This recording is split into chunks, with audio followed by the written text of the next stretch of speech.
when Master Evil comes to play. And Mother says that it's okay. Alex and Josh are stowed away and made to watch these movies, to stay alive until the day they may escape.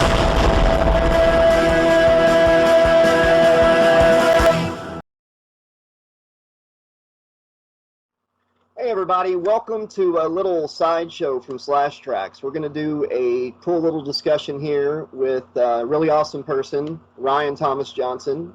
He's done a lot of things. And Alex is our resident bio guy, so he's going to run down a list of these amazing projects that Ryan's been involved with. All right. So when I was doing my research earlier at the radio station, when I wasn't supposed to be doing that, so hopefully the station owner's not watching. So Ryan has been on Saved by the Bell, the new class. He did a guest spot. Ryan's been on ER as a guest spot. Right? Actually, an IMDb mistake. Okay. Oh, well, you know what? Scratch that, Josh. Tell the Slashaholics I blacked out again. All right, so Ryan's been on Briscoe County Jr. Hey, kid. How would you like to make $1? Oh, sure, mister.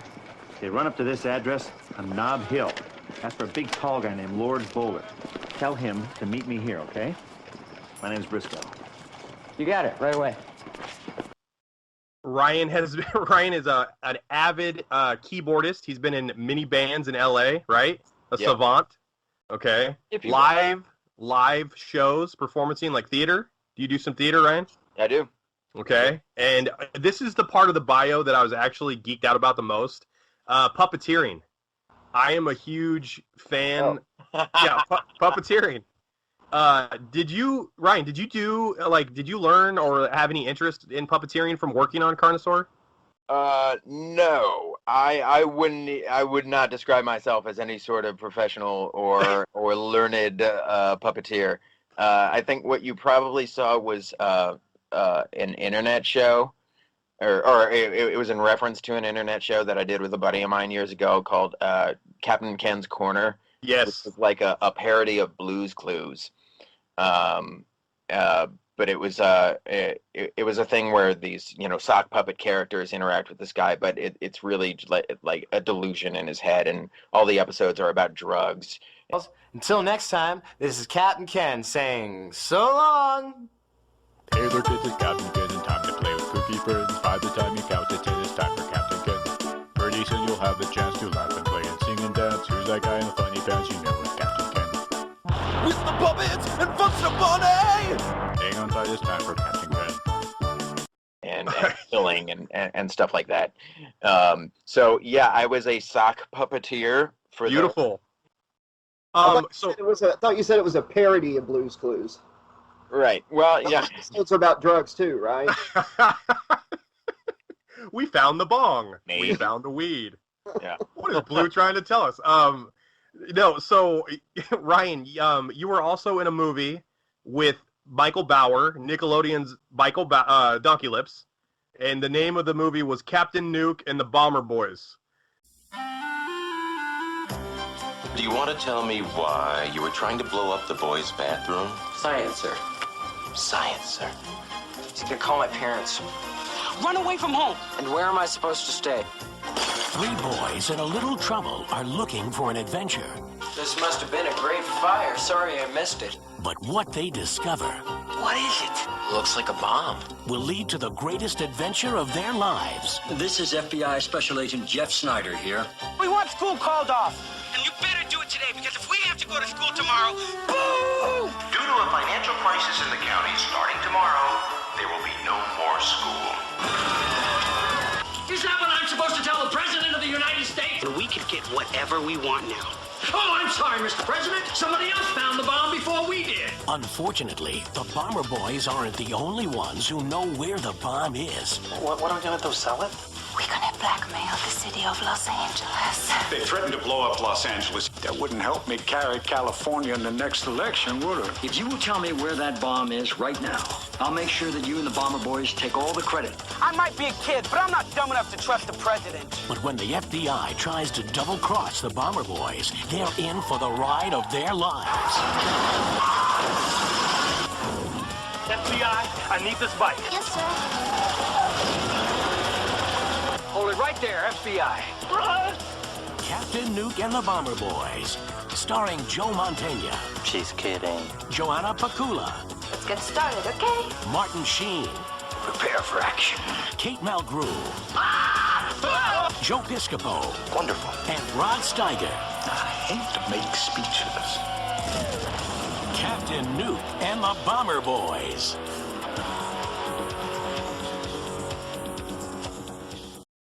Yes. You now on the poster, you're riding a nuclear missile, an H bomb. But you were in that movie with some seriously famous people. I'm serious. Yeah. Joe Mantegna was in it. Everybody knows him from Criminal Minds. Yeah. And Simpsons. He's Fat Tony. Joe Piscopo. And I actually have a Joe Piscopo question for you later. Oh, no. Oh, okay. Yeah, bring it on. Joe Piscopo and Martin Sheen. Yeah. Apocalypse Now. Yep. Martin Sheen. My favorite actor is actually his son, Emilio, the Mighty Duck Man. Yeah. Yeah, I have a Young Guns poster framed behind me right now, so. Very good. Very good. Ready. But no, you've done some serious stuff. You've done a bunch of stuff.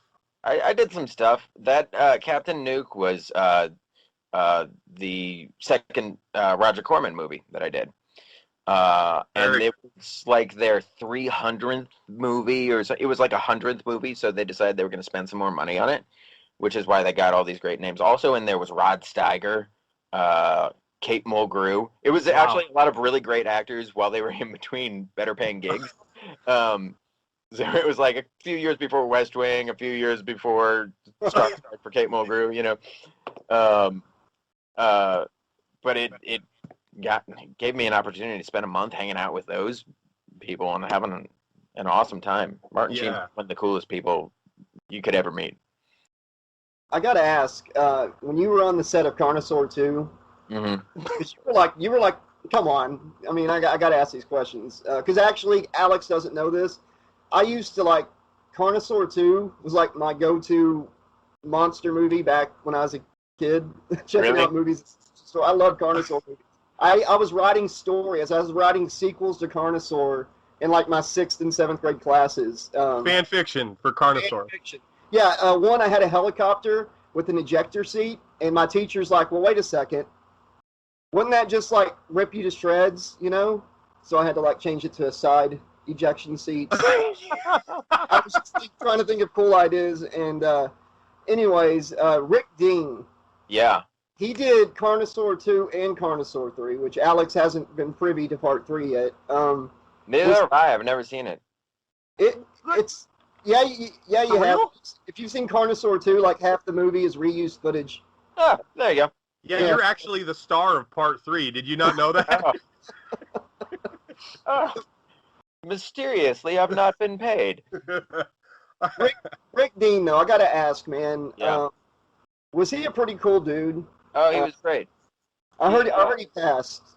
Yeah, he did. I read about that too, of course, years later. But he was great, and you just mentioned 2 of the movies he did for that studio. He was doing another one in the same studio while we were shooting Carnosaur. Like he'd go over to the studio across the hall and film something, and then come back over and shoot a scene with us.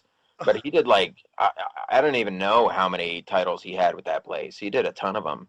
I thought he had great star power. You know, like I think he could have. I don't understand why he was never bigger, because he has such a great personality and stuff. And I was just wondering if his characters, or if he's like the same Offset, you know, if he was just like that fun of a guy, because he just seems you got to like learn from and stuff. So. Yeah, he had a sort of I don't know what you would describe it, a sort of rascal demeanor about him, but he was awesome. He was just like a ton of fun and a lot of laughs, and he was I remember that he was a very dedicated painter too. He did a lot of like abstract painting and would show up to the set with like just a bunch of canvases and like a little bucket of paint. And whenever there was any downtime, he was in there whacking away at a canvas. He was great. He was great. Yeah, he seemed like it. You'll see in part 3, Alex. He plays a really. He plays. I guess it's kind of like if Monk was in the military. In the third one. He's like wiping off the dinosaur eggs before he like does battle with them. Is that what you're saying? He's got OCD. No, pretty bad, or no, he's literally a character in the military. okay. But go ahead, Alex, if you had a question. Oh, I was gonna say. So Ryan, when we were watching the movie, you're the star, you're the hero, and you actually detonate the bomb that destroys the facility at the end of the film. Okay, why is there a countdown throughout the end of the scene where it's gonna self-destruct, but you actually have to detonate it? The remote. Yeah, that's what it is. Okay, that helicopter's still flying low, too. I'm starting to think they didn't get permission to fly in certain airspace. Yeah, that was only 7 minutes ago when that started, sure. Yucca Mountain Network Community. 1. Yeah? Okay, why did he have to hit a remote if there was a countdown? That's exactly what I just thought. I was like, what's the point? So he's supposed to be like, it's a reminder to hit the button. Your guess is as good as mine, sir. You know why? Because it builds tension to the end. Okay. You know what? That's the sort of thing, like, I didn't even think about it at the time, and then later on,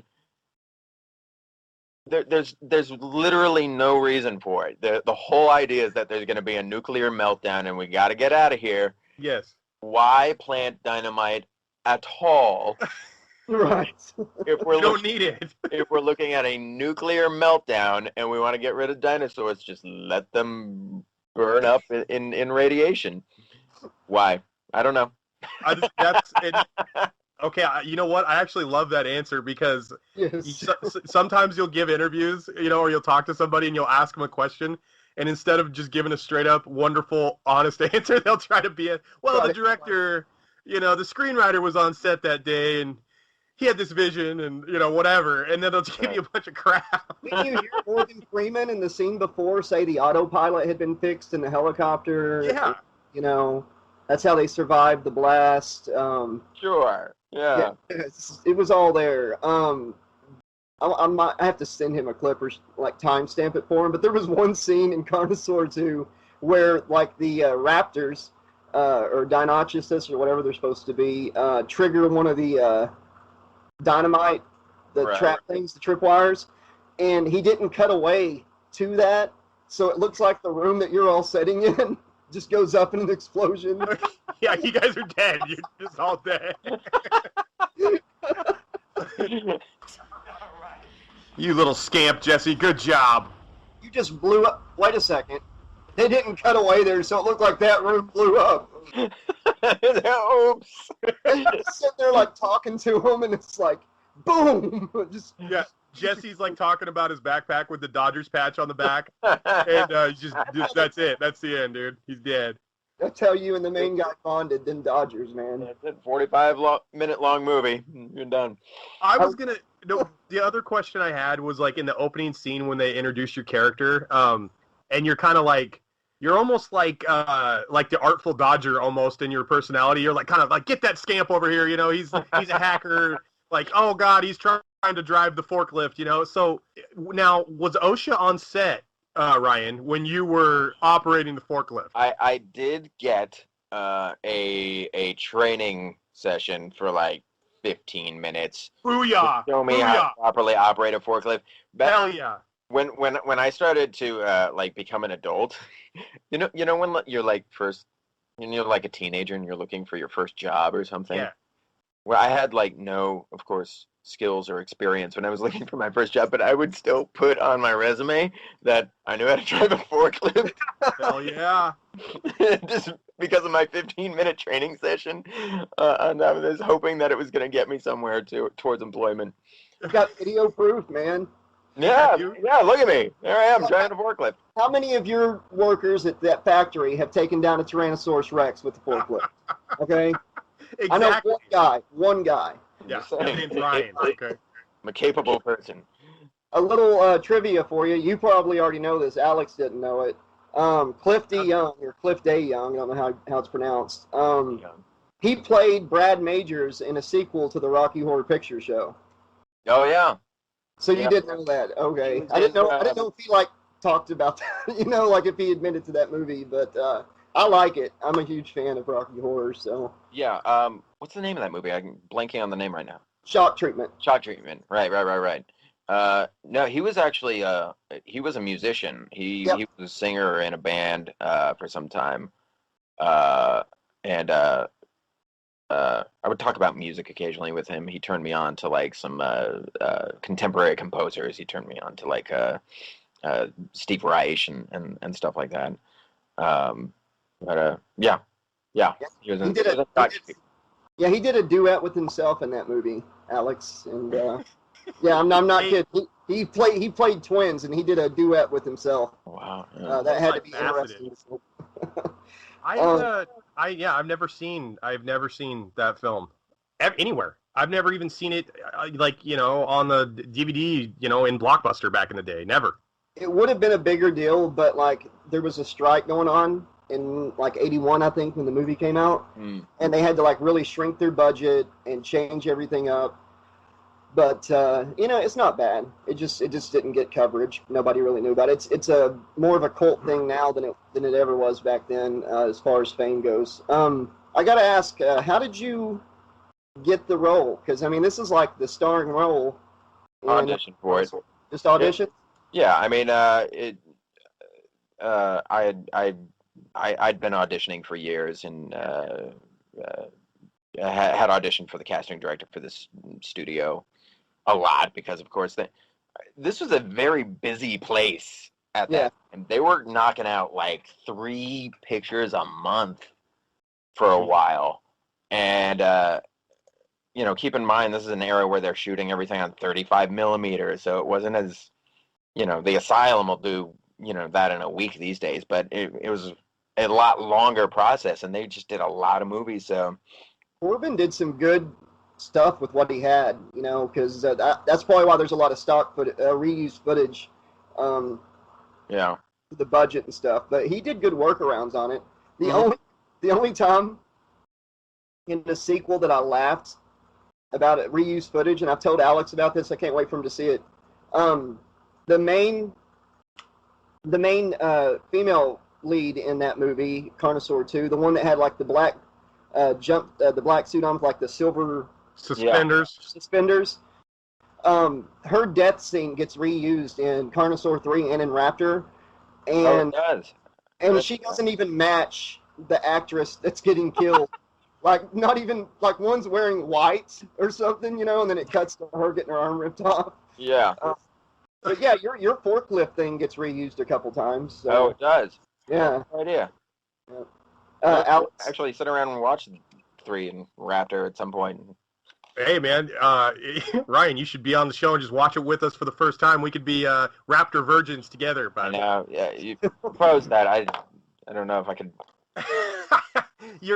bring myself to it. I don't know if I have the mental bandwidth at this point. Ryan, I was gonna ask you, like, when we watched it last weekend, the first question I had in my head was every helicopter scene. The choppers are flying about 1.5 feet off the ground. Now, what was that? Was that a director's decision, or was that just you guys didn't have permits to get above 3 to 4 feet in the air? I mean, they had a helicopter there, but I don't think we had one. We shot in 2 locations. We were at the studio, and then we shot at a hydroelectric plant at a Lake Castaic, which is about an hour and a half north of here. And I think it's probably a permitting thing. They were able to get the helicopter there, but they weren't able to. There was no point in taking it anywhere else. Yeah. I think in like the last sequence where we go and we fly away, we went maybe like 20 feet and then came right back, you know? That was about the extent of it. But yeah, what you're seeing is us just going down, you know. The director's like, that is some good shit. That is 2 feet in the air, baby. Roll it. Cut. Print that shit. We're printing money, guys. I would love to just see behind the scenes of all of Corbin's projects one day. That would be a lot of fun to see how it gets done. Like the helicopter crash, Alex. Where it looks like that helicopter crash looked like when my mom. I wanted a remote control airplane really bad when I was like 8. So my mom was like, "Listen, I don't trust you with a red wiffle ball bat, you know. So why am I going to get you an actual, you know, remote control airplane?" So what she did was got me one of the ones from Kmart on a string. Yeah. So I immediately destroyed that thing the first day. Yep. When it crashed, in my 8-year-old memory, it's burnt into my synapses. It looked just like the helicopter crash on Carnosaur 2. May have very well been the same thing. My mom's got a camera. She's filming it. It's like, I'm sending this to Corman. Yeah. What they did with the limited resources, though, was sometimes admirable. The production designer on this thing, there was one guy who was there for a few years. If you were able to see like close up some of the sets and what he was able to hack together with crap that he found at Home Depot, it was pretty amazing. Oh, we're not, yeah, like, totally. Corbin, like, his movies, the people that helped him put his movies together, they work miracles, man, for the budget they have. It's pretty cool. Like in this one, if you see that there's like that computer control room where a lot of the action takes place. The big screen. Put it on the big screen. That's exactly what I was going to say. And it's just like a car seat in the middle of the room with a bunch of Christmas lights on it and like computer parts attached to it. And like all that computer array type stuff is like Christmas lights in like pegboard. There was a little staircase where he just had plexiglass and some like pipe insulation for the handle rail. But if you're back a few feet and you're looking at it through the camera, it's like that actually looks good, you know? I was impressed. I remember being really impressed by him and what he was able to pull together in with no time and no budget. Yeah, the opening scene when what it reminded me of was the boiler room in Nightmare on Elm Street, and even the tone and the music, because you said you guys filmed in like an electrical, like what was the one of the locations? It was like a plant or something? Yeah, it was a Lake Castaic hydroelectric plant. So. Okay. Well, Josh, that explains it then, because, you know, Fred Krueger worked at a steel plant or whatever. And that, I swear to you, that's the vibe. That's what it looks like. Yeah. Even the industrial place. Yeah. Yeah. Mm-hmm. It was like this plant and most of it, all that industrial type stuff that you saw was, we were like 10 stories underground. For real? Yeah. We were like 10 stories underground. It was like the main industrial looking type stuff. I don't even know all of what went on down there, but you can take an elevator down there and go shoot for the day. It can be kind of claustrophobic doing that, you know, being that far out. There's one stupid shot you'll see in this. One? No, I'm just kidding. Yeah, only one. There was one where they show me like get on a ladder and I'm like climbing towards the surface. Yep. And the guy who wrote the screenplay was the second unit director, and they shine like this very bright light up this ladder that goes to the surface, and we're like 10 stories underground. And he says, "Okay, just climb up until we can't see you anymore." And so I climbed up to a certain degree, and then I was like, "Okay, I'm done. Like I'm scared now, and I'm not going to do this anymore." And he said, "But we can still see you." So I said, "Well, let's figure something out." And so another guy, so he took it, and he was like, "Okay, I'll climb up the rest of the way." And he got to a certain point, and he was like, "All right, yeah, I'm done too." And then another guy. So you'll see like some crossfade there where it's like 3 different butts going up this ladder. Oh, here comes our first reuse footage coming up soon. Okay. Or maybe it's after this when I think they use some of the footage. But a lot of stuff, that time lapse made him look like Flash. Oh, the surface. Alex, I told you we should have paid attention to the butts more. I mean, oh yeah, how dare I look at the girl with the suspenders instead of Ryan's third stunt double going up the ladder. I apologize. the whole Carnosaur Part 1 ended with them taking a picture of the dead guy's butt. We should have known. Hey, they so really don't light this guy on fire and then take a picture of his butt and run out and the credits roll. That's how Carnosaur 1 ends. But yeah, how it ends. That's how it ends. Well, they light him on fire, take a picture of his butt, and then it shows the Mad Magazine dude on the wall burning, and then the credits roll inside the burnt poster. It's truly awful. Carnosaur 1, I'm not saying this because you were in it. Carnosaur 2 is far better than Carnosaur 1.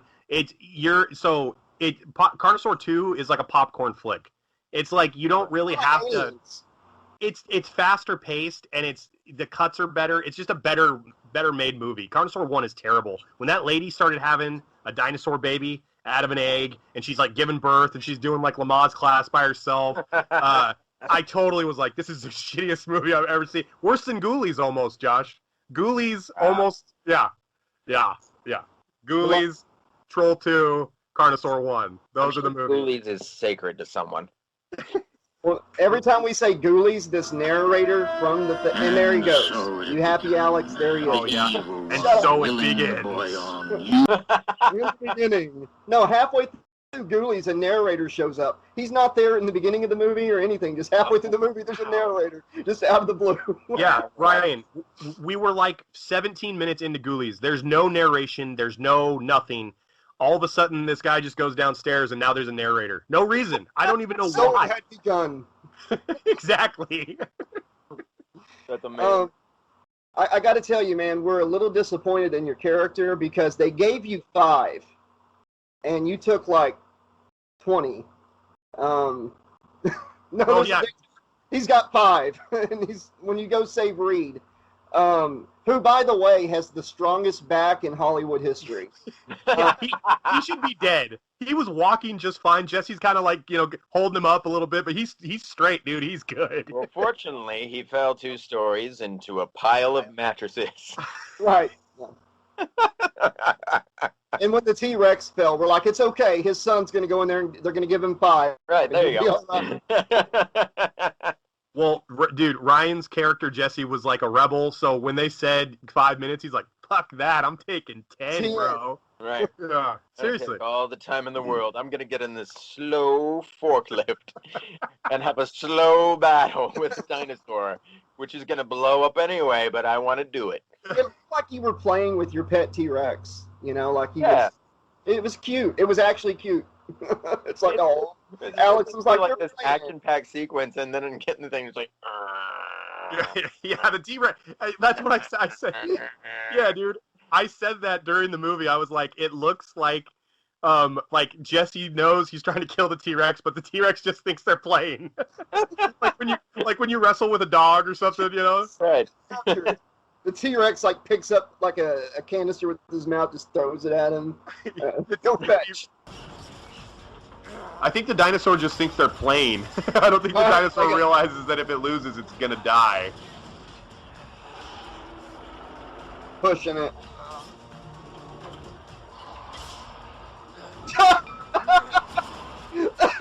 Oh God! That dinosaur just straight up threw a canister at him. Yeah, that was all of Freddy versus Jason. Man, the torpedo. T-Rex had no idea if Jesse wins, the T-Rex is actually going to die. Right, yeah. He thinks he's going to get a treat. Now, I didn't know about the Saved by the Bell thing, the new class. That exists. Yeah. And we loved it for it, by the way. I saw, and you're dressed immaculately in your episode, by the way, Ryan. Oh, you saw the Dude, see the thing? Or? Ryan, I saw it live when it aired on Teen NBC when I was 11, dude. Oh, wow. Yeah. I'm a huge Bayside Tiger, my brother, but you were actually like a villain in that episode, weren't you? Yeah, I was supposed to be like a snotty rich kid who was trying to buy the affections of this young girl. It was Saved by the Bell, sir. Did you have any scenes with Dustin Diamond or Dennis Haskins at all? Not scenes with them. They were there the whole time. Yeah. Damn.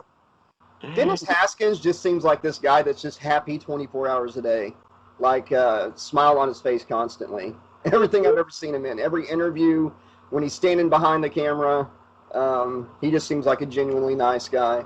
But you don't seem so I guess that wasn't a fun experience. No, it's fine. It was actually, I kind of didn't care because I was like, my script saved by the bell, whatever.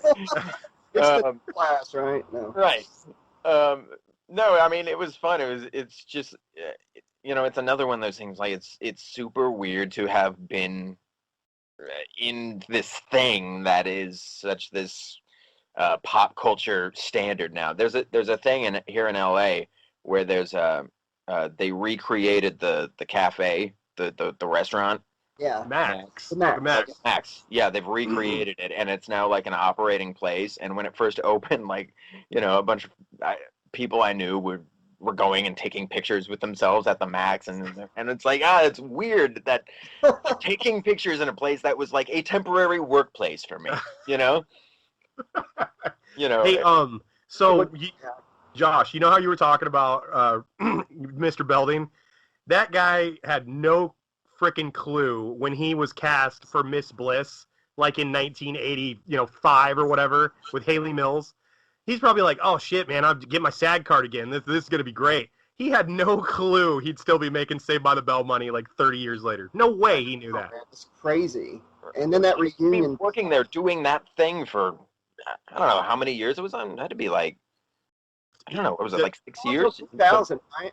Saved by the Bell aired so Miss Bliss started in like 87 to 88. Then it got renewed, like totally changed from, they were in the Midwest. They weren't in California. Bayside that wasn't the name of the school. Oh, that's right, yeah. They went to California, recast, had Mario Lopez and all those other people. That show ran for 4 years. It actually ran freshman, sophomore, junior, senior year. It went concurrently with how old they were. Wow. They graduated, started going to college. The new class came. Ryan showed up and just nailed his part, killed it. And then after that, they went to Hawaii and stuff. Then they did the Vegas wedding. Then, shit, man, they made 2 more TV movies, right? They had the Hawaii, they had all that stuff. Now they rebooted again. Saved by the Bell's on the Peacock, the new streaming network. So Really? It's back again. Yeah, it's back, dude. New characters and stuff, like it's not old. Slater and Jesse are Elizabeth Berkley because Showgirls didn't pan out quite the way she had hoped, and they're back at Bayside, baby. And Mark Paul Gosselaar's on a competing network, actually doing highbrow. He was in that TV show where he's like protecting the girl on Fox. How are they bringing it? How are they back on the show? Are they playing teachers or something? Of course they're teachers, but they're at the age now where they're like 45. They've probably been at Bayside for quite a while. No, I knew they weren't going to be students. I'm not completely stupid. I'm just. Like, are they going to be teachers or just parents, or what are they going to be? They're going to be like the guy on Ghoulies who's like saying he's going to go back to college, but he's like clearly 38 years old. He's like, I'm going to take this semester off, and it's like, from what? What are you, the fucking janitor on campus? You're 38 years old. What do you take? At this point, you're not graduating. Like, we should probably move on, pal. Ghoulies 3 is called Ghoulies Go to College, so apparently he goes back eventually. I got to ask you. Get an ARP card. Right. I've got to ask you, what has been your favorite role as far as being an actor goes? Well, I haven't acted for a long time. I don't do it anymore. But back in the day, there was one movie I did that never saw the light of day. It was called The Watonkawa Flash. And it was, we shot it in Oklahoma. It's a little indie movie, and I did it with Mark Boone Jr., who he's Sons of Anarchy stuff. Yeah. He's been on Sons of Anarchy, and Toby Huss, who he's done like a lot of these great comedies and stuff. He's one of the voices on King of the Hill. And it was kind of like this real. It was this fun. The concept of the movie was this guy who's had the high school football record for most touchdowns for years, and now he's like this this is like his only claim to fame, and he's just kind of this miserable individual. And it happens on the day when his record's about to be broken by a kid in one of the neighboring schools, and so his world's just kind of crumbling apart. It's comedy. But I'm his son who's like in the marching band and gay, and like he doesn't know how to deal with like his entire identity crumbling. And it was like this really cool little like sweet small town comedy, and it went to a couple film festivals, and that was it. And it was a shame. I probably like that better than anything. You didn't even get your own copy or anything, huh? No, I got a copy, but cool. No one else did. Yeah. I mean, that would be. I wish that could have got released. That sounds like it would have been pretty cool. Yeah. Do you think that maybe the storyline was like maybe a little too edgy at the time for a studio to release it, or? I think actually the tone of it was kind of like, kind of small town humor, and they did take it to festivals like Slam Dance, which kind of thrive on being edgy, and I think it was not edgy enough for what was being looked at the time. Okay. But it was a nice story. It was a cool little movie. And it caused me to spend like a few weeks out in Porter, Oklahoma, which if you've never been, you probably never will. I was gonna say, like, that story that you just described is actually loosely based on my brother's life. Really? The studio must have known my older brother, Aaron. So, my brother's claim to fame was he was like a baseball star, Ryan, and that's all he did, right? And he went to college, and his girlfriend went in the Air Force, and he followed her. So he didn't take the scholarship, guys. So he's 41. So I think I've heard that story.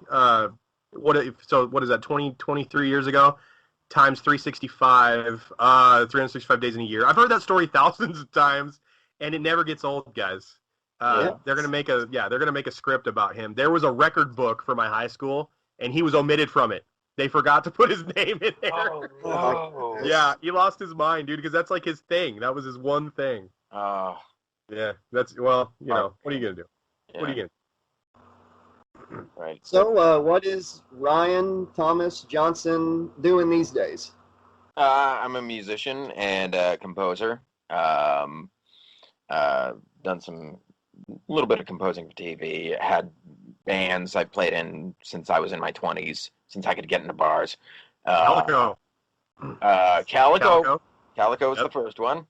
They pulled me out of the rock and roll cradle, and that was it. I was off and running.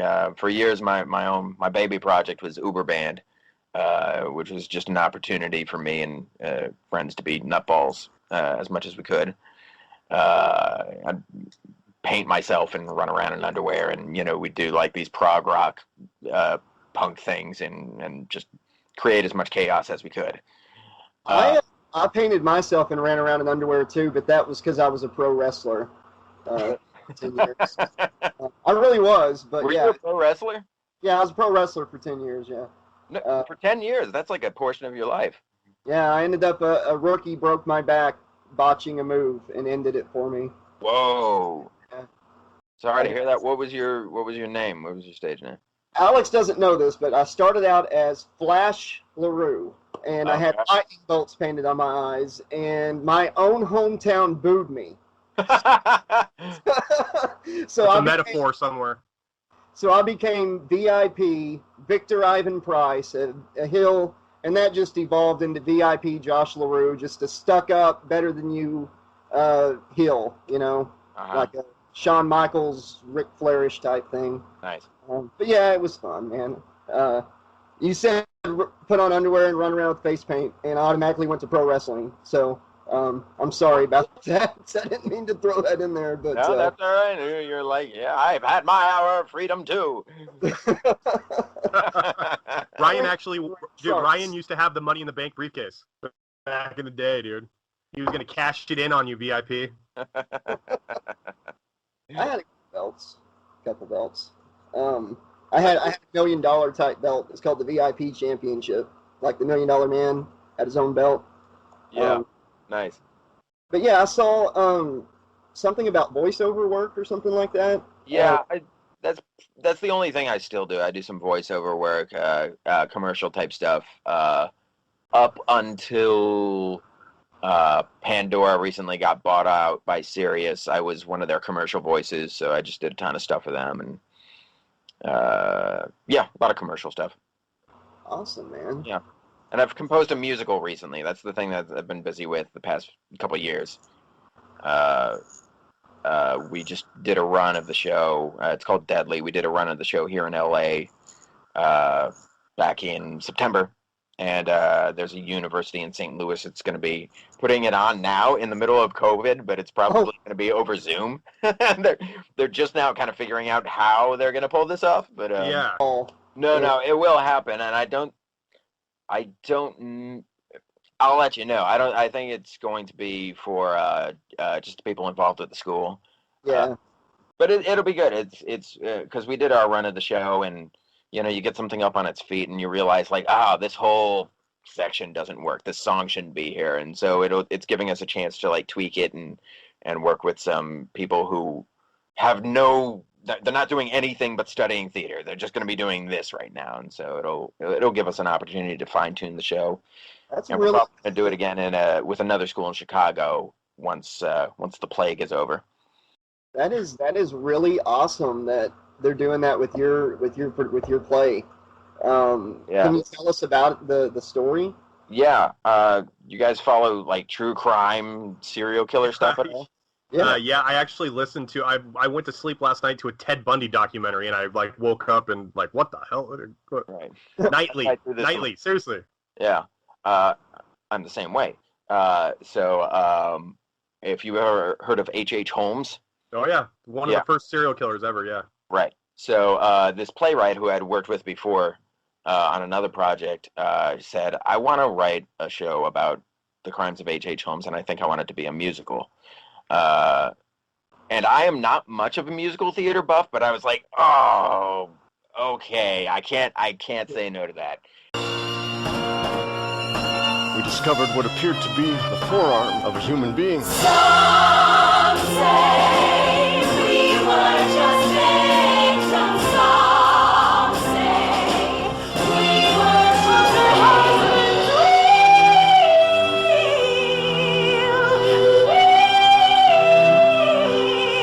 What does she dream when she looks out her window? More than a victim and more than a story and more than a number of the sad human story. The house ablaze till the wrong is raised, burned to ashes and never again. Yes! Yeah. So it's a show about them, but it kind of takes more of the voice of like the women he murdered, and gives you a glimpse into why they went to Chicago in the first place and why they wanted to see the World's Fair and whatnot. But tracing through his crimes and actually killing them, and so a lot of the songs are apocalyptic and very very dark and choral, and so it's called Deadly, and it's about that. That's like, it ticked off everything like I'm looking for in a musical. So me too. Me too. Actually, that sounds amazing, man. I was gonna say true crime, and I may be the only straight former athlete, Fox Sports radio guy that like avidly loves musicals. I actually watched Grease 2 the other day with Michelle Pfeiffer. Like recently, I've encountered all these people who are like, I love Grease 2. It's making a comeback. Yeah, Grease 2 is actually not as bad as you think it is. I rewatched it and I was like, you know what? Like it's not. Adrian Zemed is good. Michelle Pfeiffer's good. She's not much of a singer, but she nails the dance numbers. It's a good movie, man. It's not bad. Word again. Grease is the word. You know what I think they did? I think, Grease 1 came out in like 1977, and right. I think they waited just a little bit too long, because by the time the sequel came out, it was like 1983. Right. They kind of waited. They should have released that in like 1979 or 1980. I think it would have had a totally different reception, to be honest with there you. was still that 50s nostalgia that carried Yeah. the whole 70s, and by the time the 80s showed up, they were like, well, Yeah. New Wave took over, right. As soon as Depeche Mode was on the scene, Grease 2 never had a chance. They were screwed. That's sequence of events, yep. You're sitting here bragging on Grease 2. Back in 2013, when my kids were little, we saw Shrek the Musical on Netflix. So I put it on for them, and I'm sitting there watching it for them. 20 minutes into it, I look over, and my son's already got bored. He's over there playing Xbox. Then my daughter leaves, and I was sitting there watching the whole thing, man. It was actually a pretty entertaining musical. Was it good? Yeah, it was actually pretty good. A lot of humor in there that goes over kids' heads. Yeah. It's pretty cool. It's a pretty cool story, the way they play it out. Yeah. It's on Netflix. It's. I don't think you'll be bored with it. It's entertaining. Yeah. But yeah, that's totally the opposite of true crime serial. Kind of the opposite of the H.H. Holmes story. Yeah. Yeah, I like that juxtaposition. I like something light, like a musical, but with a dark tone. I think it's really interesting, and I think it probably draws an audience that you wouldn't normally get to your play. Yeah. I really believe that. Reminds me of Repo, kind of that vibe. Repo, the Genetic Opera. It's like a rock opera musical about. In the future, you get organs, and like if you don't pay for them, you get them repoed. Right. Yeah, it's Alex, check your head, man. But it's its own cult favorite. It's good. You would like. You should check it out. I have not yet checked it out. I remember when it was just a theater show here in Hollywood. It started here, and it's become kind of a cult classic since. Every time they would do a performance of it, they would add something to it and add something to it. And it ended up becoming big enough, and they went and made the guy that made Saw, the first couple Saw movies. Yeah. The guy that made Saw is actually one of the guys in the room. He's the one who is the PI, who's like doing the undercover work. He's the guy who wrote the script. Cool. I just, because I'm a huge nerd, and I watched the whole making of featurette like the other night, so I was like, shit, man, this guy, I guess they wrote that script in like 3 days or something, like 3-4 days. Yeah, it was, and hey, they caught lightning in a bottle with that. For sure. One quick question, because this is /Trax.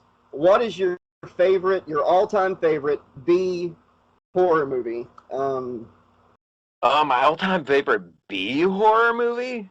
Like straight to video, VHS, bottom shelf. God, I don't know. I mean, I like cult movies. I my education of a lot of them was watching like Mystery Science Theater and. Oh yeah. So Hands of Fate and. I love. Oh, you know what? You know what? A subgenre I just learned about. There was this cultish. All right. So I just learned there was a movie called Van Nuys Boulevard. And so I live in Van Nuys, which is the suburb of LA that's so unremarkable, you would never, ever create anything, much less a movie about it. But I saw there was a movie called Van Nuys Boulevard because in the 70s when people were tricking out their vans, there was a little surge of movies that wanted to exploit that, and it's vansploitation. You can find vansploitation movies, and Van Nuys Boulevard is where they went cruising. And so this whole movie centers around the idea that Van Nuys Boulevard is the most exciting fucking place in the universe. And so I'm like, I have to own this movie. What the hell is what's the central plot though? Like what is it? People they're taking their vans cruising and they get into hijinks and people end up naked and et cetera, et cetera. I'll tell you about another one of my. That always happens. Actually, I'll promote this because it's from my hometown. I grew up in San Jose, California, but right on the border of San Jose and Milpitas. Some people have heard of San Jose because it's like Silicon Valley, but Milpitas no one's ever heard of. There was a movie made called The Milpitas Monster, And it is the result of a high school photography teacher who decided he wanted to make a movie, and so he got like his high school kids involved in this, and it took them like 5 years to actually get together. And it's about He just couldn't get their schedules together. right. So it was like before Silicon Valley happened, Milpitas was only known for having the city dump that that worked for the whole county. So a monster grows out of the garbage, and it becomes this destroying monster. And if you watch this movie, like there are only 3 places that must have existed in the town at that time were like this one bar and the radio station and city hall and the high school. It's like there's nothing in this town. 50 feet tall, 20 tons of bestial fury on the rampage in a small American town. Explosive action. Can anything stop it? Not since King Kong has such a tale been told. The Milpitas Monster. It could only happen in Milpitas.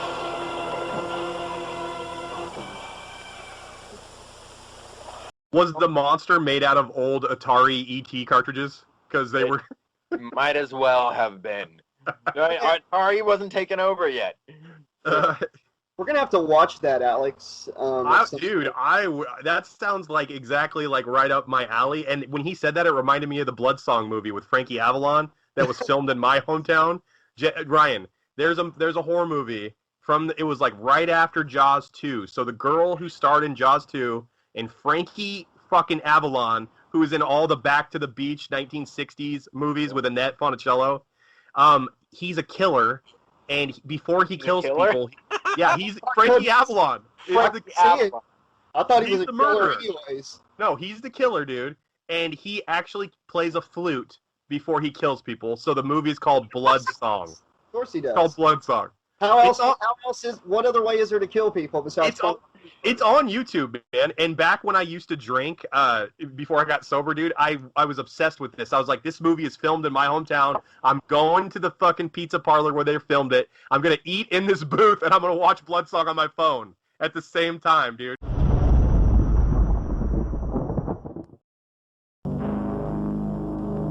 I told you this place was giving me nightmares. I keep seeing some lunatic killing people. I'm scared. You're crazy. Don't say that. Multiple fractures left leg, severe concussion, blood type O positive. That's rough to come by. Do we have a sufficient supply? Yes, doctor. Do you think I did it on purpose? If you hadn't been so drunk and run into that car, I wouldn't be a cripple now, would I? The donor is a patient at the state mental hospital. Some guy killed one of the orderlies who escaped from the college hospital. You mean the loony bin? That's in Corvallis County, right? Out of our jurisdiction, right? Hey, where you headed? San Francisco. Jesus Christ. You've been playing that same thing for over an hour. Don't you know anything else? I told you my daddy made this for me just before he died. You're just like all the rest. They tried to take it away from me too, but I got it back. Hi. Hi. Where are you headed? Stanford Bay. You going that far? Oh, I guess I can get you there. Hop in.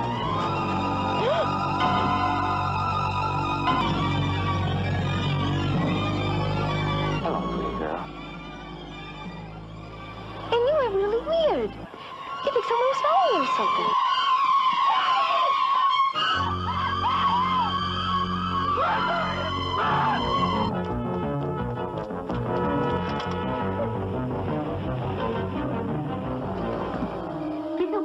I see you.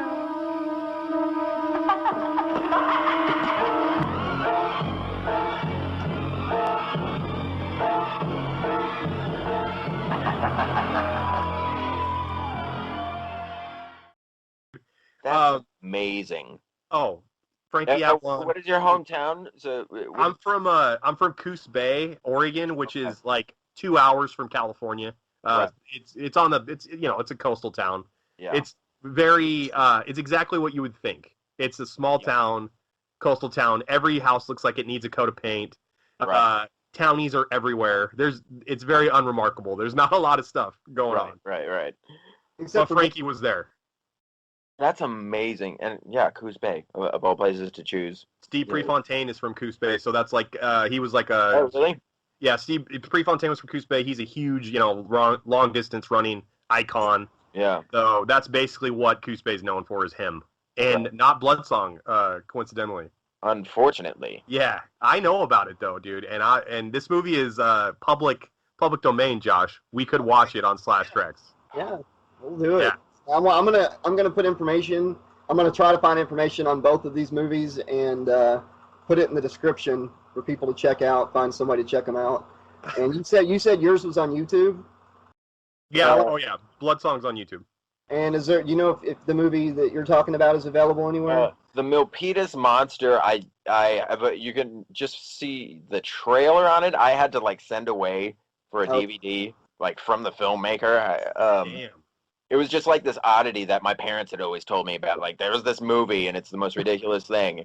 And so I eventually went and sought it out, and one of the funny things about it is the sound effects were provided by, and I'm blanking on his name right now, is the guy who did the sound effects for Star Wars. He's like a legend in sound design, but like the movie took so long to get done that if you look up his IMDb, it's like his first credit is the Milpitas Monster, and then his second one is Star Wars. Oh, crap. Is it Ben Burt? Like, what happened? Is it Ben Burt by any chance? Ben Burt. Yeah. He does all the Pixar movies and whatnot now. He's like a genius with this stuff. It's like he started here and just skipped the whole ladder, man. Right. Star Wars. Golden Raspberry to Academy Award right there. Right. Can you get a Golden Raspberry though if nobody knows the movie exists? Like you can't even get nominated at that point. The award's going to Adam Sandler, just ipso facto immediately. Right? I'll just say they should give it to Batman and Robin every year. Oh my God! When they put nipples on the bat suit, I was like a car dealer. Two of the bat suits, not just Batman and Robin's. Here's a fun fact. The guy that I directed this musical that I just wrote, he directs the opening the opening ceremonies for the Razzies every year. Get the hell out of here. That's awesome. It's all my theater friends. They'll get together and they'll figure out some parody song to do, and then they'll do like a dance sequence and whatnot. It's like for the past 4 years or so, they've been doing the Razzies. That's phenomenal, man. That is the coolest thing ever. Hey, so guys, speaking of the Razzies and opening performances, I was just listening to the Joe Rogan podcast, and apparently Rob Lowe opened the Oscars in 1986. Did you guys know they used to do musical numbers to open up the Oscars back in the 80s? Yeah, so Rob Lowe apparently was the reason that they stopped doing that because his was so cringeworthy. Oh, God, I don't even remember that. I know that it was like Billy Crystal's thing every year. He would do some medley of a bunch of tunes. And yeah, so Rob Lowe apparently said that I haven't seen the video. But apparently it's awful. And he knew it was awful when they were choreographing it. But the guy who was setting up all the marks and stuff and everything he was going to do had a really nice. He did a lot of really great things, so he didn't question it. But he knew it sucked before they did it, and that's what killed it, man. We gotta look at that. We gotta see that at some point, guys. The Hollywood vampire that never ages killed the Oscars. Oh, he got the serum from Death Becomes Her, dude. He's like Jim Morrison at the party, dude. He doesn't age. If he dies though, he's absolutely screwed. He'll just start rotting. I've seen some of these celebrity photos where it looks just like him from the 1800s and stuff. Right. And I'm like, I'm not stupid, but but I'm getting convinced. Exactly. Paul Rudd.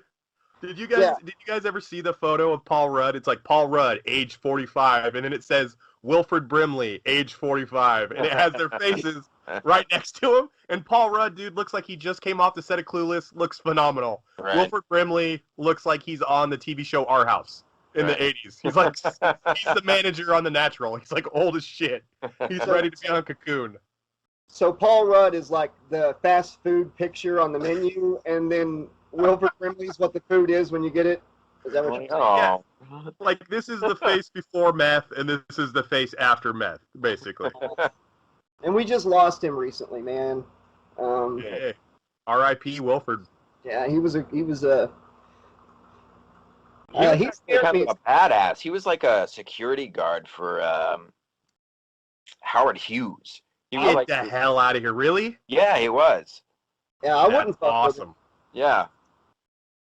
Wilford Brimley just had that bass in his voice where it's like, you know, he didn't speak a lot, but when he said something, it carried a lot of weight. I feel like that's why he was chosen for a lot of those roles, like as the heavy.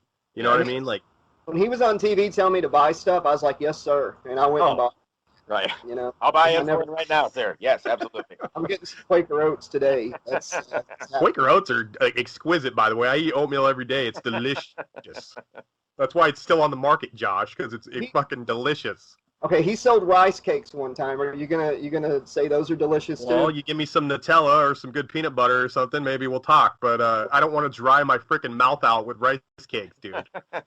You guys ever have rice cakes and you're like, son of a bitch, my mouth is the driest it's ever been. Yeah, you know, Master Evil sent me a whole case of them, and then it was a box of water, and I ate the rice cakes first, opened the box of water, and it was literally a box of water, so it was just wet cardboard, and a box of water. Dude. I thought it was a box of bottled water or something. So, I'm sure you have filtered water on tap in your location. So, well, of course I do. You know, and I get it delivered every day. But the problem is they were about 2 minutes late on the delivery, and I was almost parched. That's torture. Yeah.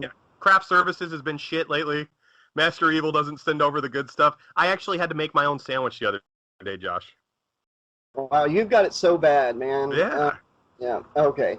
Was there anything else you wanted to? Is there anything you want to plug, or that I can put in the put links down here, or anything going on? Hey, yeah,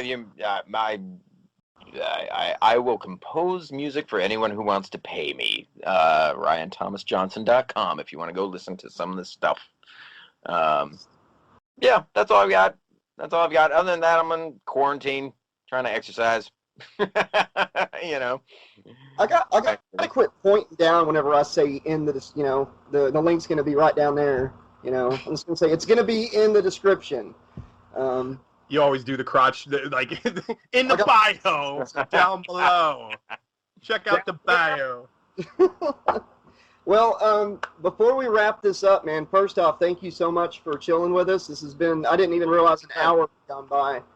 This was a lot of fun, guys. Yeah, Ryan, thank you very much, man. This has been a lot of fun. And I want to thank you, by the way, for all the movie. Carnosaur 2 is good, and thank you for all the TV shows you've done and everything. You've entertained us, dude. Like, I've seen you in things many times, buddy. Thanks. So thank you. I am thoroughly, I don't understand the fact that anyone keeps watching some of the stuff I did in the 90s. It blows my mind just to know that happens.